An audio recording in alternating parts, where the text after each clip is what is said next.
සුබ දවසක් වේවා සෙනෙහවන්තයනි. උත්පත්ති පොතේ 3 වෙනි පරිච්ඡේදයේ 18 එය නුඹට කටුද ගොකටුද උපදවන්නේය. නුඹ වනේ පලා කන්නේහිය.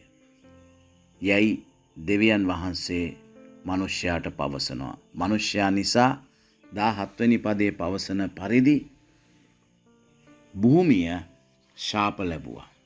ශාප ලද භූමිය මිනිසයාට කටුත් ගොකටුත් උපදවා දෙන බවත්, මිනිසයාට ඒ දනුවෙන තියෙන ඊටාම අනර්ග කෑම පළතුරු කනවා වෙනුවට වනයේ පලා කන්නට සිදු වුණා.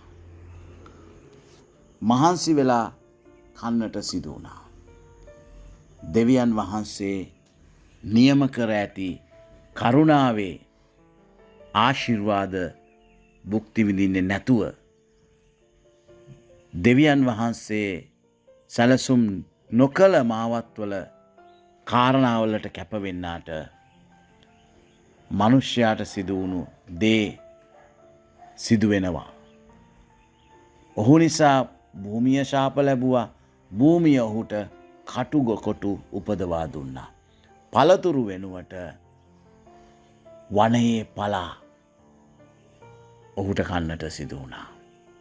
අද දවසෙත් මෙලෙසම දෙවියන් වහන්සේ තබලා තියෙන සැලැස්මෙන් පිටත යන්නාට දුක් විඳින්නට වෙනවා. తాවකාලිකවත්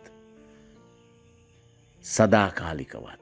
එලෙස නොවෙන්නට ඔබත් මමත් උන්වහන්සේ තබා තිබෙන සැලැස්මටම ඇතුළත්ව ඒ තුලම රැඳෙමු. යේසුස් වහන්සේ ඒ සඳහා ඔබ වහන්සේගේ මහත් කරුණාව අප හැමට දුන මැනව. ආමේන්.